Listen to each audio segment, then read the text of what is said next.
Update sa pilot testing ng Unified PWD-ID system ating alamin kasama si National Council on Disability Affairs Executive Director Glenda Relova. Ma'am Glenda, magandang tanghali po at welcome sa Bagong Pilipinas ngayon. Magandang tanghali po, Asek Weng and Asek Joey. Magandang welcome po, ma'am. Una po sa lahat, ma'am, ano po yung layunin nitong Unified PWD-ID system at paano ito naiiba sa kasalukuyang ginagamit na PWD-ID? Sa ngayon po kasi, ang ginagamit nating ID is hindi ho pare-pareho. So, ang isang local government unit, ang isang city, may sarili-sarili po silang design ng kanilang ID system. So, magkakaiba siya. So, yung in terms of authenticity, sa isang establishmento, mahirap ho nating malaman kung authentic ito dahil magkakaiba nga ng disenyo. So, ang layunin po ng ating Unified ID system is para po tayo magkaroon ng iisang design lamang, iisa lang din po ang issuing authority para po once po na ang ating mga persons with disability ay daladala po itong ID na ito, wala na pong question or hindi na kinakailangan i-verify pa kung hindi talagang ang ID mismo ang nagsasabi na sila ay totoo pong persons with disability.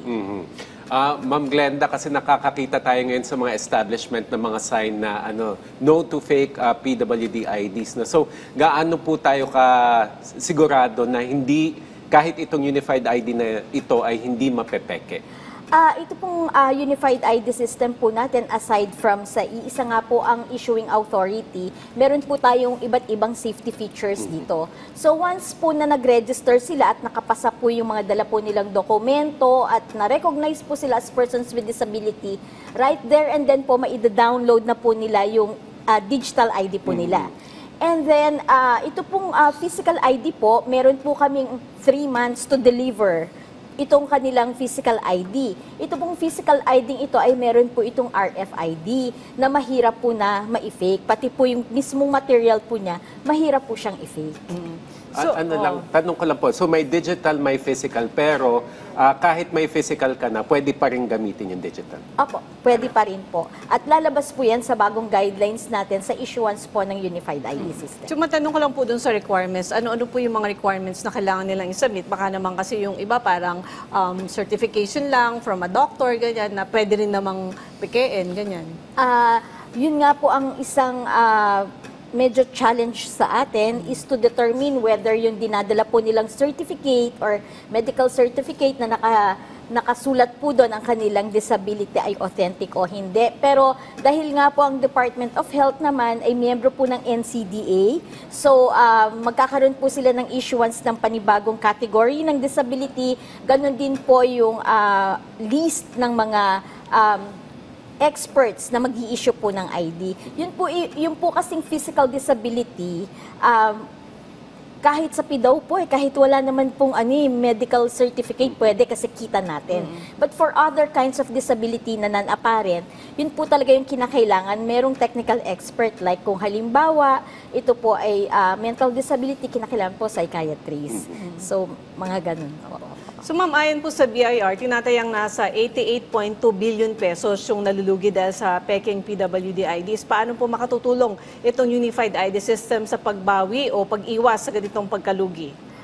Unang-una po, may central database po tayo. At ito pong ID po natin, sa pakikipagtulungan po natin sa ibang ahensya ng gobyerno, lalong-lalo na po ang DICT tsaka PSA, dahil kasama po sila sa ating Technical Working Group on the Unified ID System. Ang systems po ng Unified ID ay nag-uusap po yung system po ng ating National ID tsaka po yung e-verifier natin.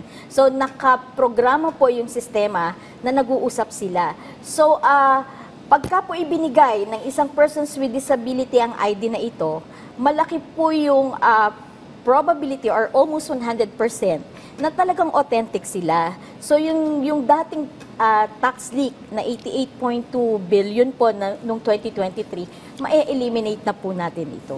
Balikan natin, Ma'am Glenda, yung pilot testing. Kailan ito magsisimula at ano mga bayan o lungsod yung kasama? Magsisimula po tayo ngayon pong 3rd quarter or July po. So meron po tayong currently 35 na bayan. Ito po ay mula sa Luzon, Visayas, Mindanao. Kasama na din po ang Metro Manila.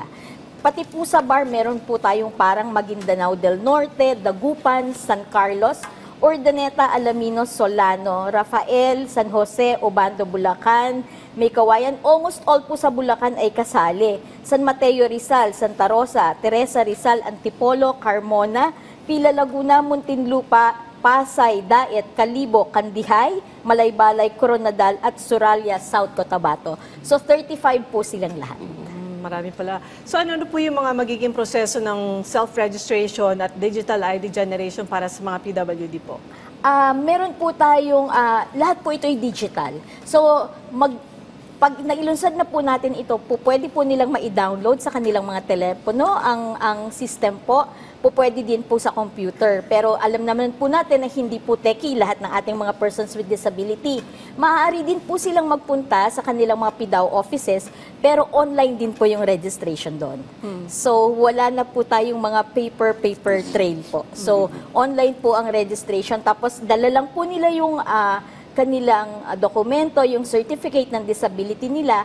Kung naman po sila ay nasa bahay at use yung computer nila at yung kanilang telepono, scan lang po yung document and then i-assess po ng ating mga PDAO. Since sabi niyo partner niyo po yung DICT, no? Baka makakasama na po ba yan doon sa EGO-PH app? Makakasama po or mag-uusap po yung systems nila na once na verify mo po yung ID, lalabas din po doon sa nagve-verify yung national ID system niya. Ayan. Meron po bang kakailanganing training? Kasi this will involve technology. No? So may kakailanganing training po ba yung ating mga LGU at yung frontliners na magve-verify ng mga ID? Yes, oo, ASEC. Meron po.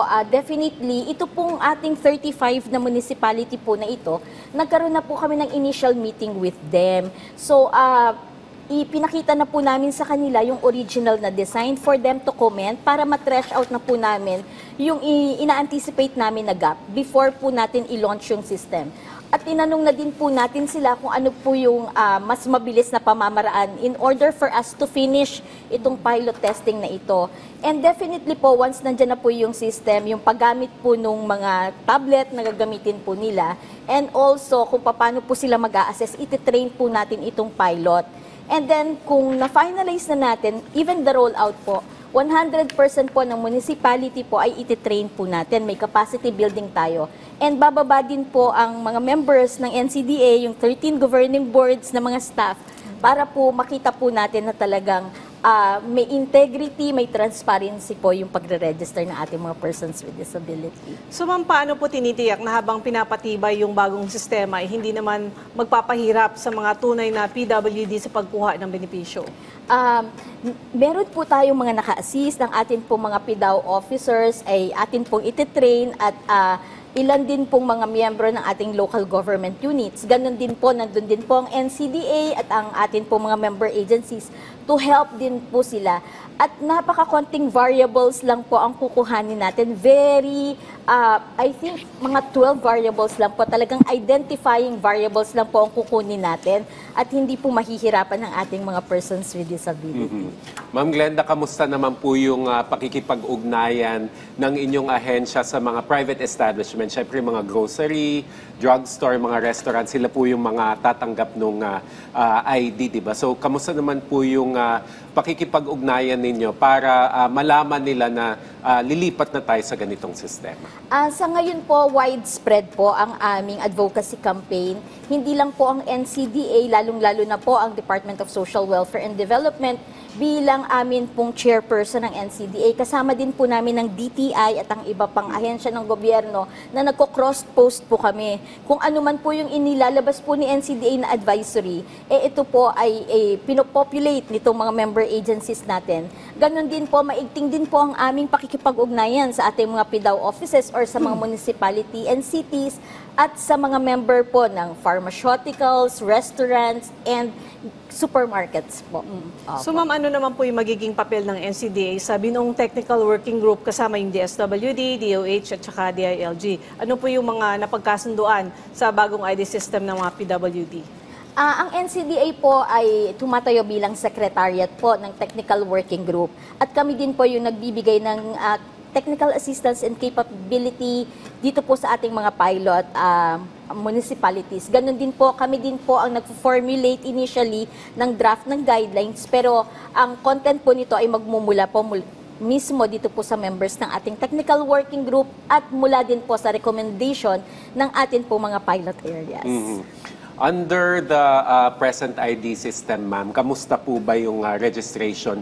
Mas dumami ba yung ating nagpaparehistro as PWDs? Kasi isipin mo rin baka kaya naglagay yung mga establishment ng no to fake IDs kasi baka biglang dumami at hindi na nila makilatis yung totoo sa peke. Actually, Sek, talagang madami. Parang almost 50,000 per month yung nagre-register ngayon. So currently, around 2,235,000 tayo na persons with disability and broken down into the different categories. So, talagang nakikita natin siguro dahil din sa kahirapan din ng times at doon sa nagdaang pandemic, madaming nag-suffer ng psychosocial disability which are non-apparent. Kaya talaga naman na dumami po talaga. And dahil na din siguro sa ating widespread campaign na kinakailangan nilang magpunta sa kanilang mga PDAO offices at yung mga iba hindi na nagtuloy. Meron po kasing nag-register pero hindi nila na perfect yung registration. Pero nagpunta po sila sa kanilang mga PDAO offices. Ngayon po na perfect po nila yung registration, kaya po talagang dumami po tayo. 2.2. Opo. Ano naman po, ma'am, yung mga hakbang ng NCDA para mas maging inclusive ang PWD benefits and registration? Tsaka paano po ninyo hinihikayat yung mga PWD na magrehistro lalo na sa magiging bagong Unified PWD ID system? Kami po ay katulad ng nabanggit ko kanina, maigting po ang aming pakikipag-ugnayan sa DILG, lalong-lalo na po sa ating mga Persons with Disability Affairs offices upang mag-conduct po ng town hall. Meron po tayong mga preliminary meetings na tinatawag na po nila ang kanilang mga persons with disability para po ihanda po yung mga dokumento nila para po sa darating po na ating pilot testing, makapagrehistro po talaga sila. May tanong lang po ako, ito based on experience, may kasama po akong may PWD ID, bata, tapos hindi siya in-acknowledge kasi naka-promo daw po yung yung ina-avail namin na pagkain. So, pagka ganun ba, dapat yung benefits ng PWD ay on top of the promo? Currently po sa batas po natin, pagka po naka-promotional yung item po, hindi po talaga siya kasama. Pero may pending po tayong bill dyan sa lower house na sinasabi na sana yung discount should be on top of the promotional item. Pero sa ngayon po, sa batas, existing batas po natin, pagka po naka-promo, hindi na po maa-apply ang discount. Pero kung mas mataas yung discount, hindi po nila kukunin yung promo, whichever is higher po, pwede po nilang i-avail. At least malinaw yun kasi, di ba, hindi alam nung... Kasi nung tinanong namin yan doon sa waiter, hindi niya rin alam. Kasi sabi, hindi pwede. Kailangan isa lang. Pwede siyang mamili. Kung mas mataas po yung makukuha niya, pag in-avail niya yung 20 and 12, pwede po niyang kunin yun, tapos hindi po yung promo. Mahalaga talaga na yung both sides, yung PWD, pati yung establishment, alam yung batas at yung karapatan nila kasi kadalasan may makikita ka nagtatalo yes. about it. So, pinakamainam na malaman kung ano talaga yung karapatan. So, siguro, Ma'am Glenda, mensahe na lamang po, lalo na sa ating mga PWDs na naghahangad ng mas maayos na sistema gaya nitong ID system. Opo. Sa atin po mga kapatid na sektor ng may kapansanan, kami po sa NCDA ay patuloy po namin na ini-improve po ang ating sistema upang masigurado po namin na ang mga benefits at karapatan nyo po ay inyo pong makuha. Kaya po hinihiling po namin na mag-participate po sila, lalong-lalo na dito po sa 35 municipalities lumabas po ang ating mga persons with disability and register. Ang hinihiling din naman po namin sa mga establishment na during the pilot testing, kung ano po yung existing ID, dapat po nilang i-honor yon kasi meron pong prescriptive period na even po naka-roll out na tayo 1 year pa po na effective, valid pa po yung current ID na pinanghahawakan ng ating persons with disabilities. Okay, ma'am, maraming salamat po sa inyong oras. National Council on Disability Affairs Executive Director Glenda Relova. Maraming salamat, Asek Weng. Asek, thank you po.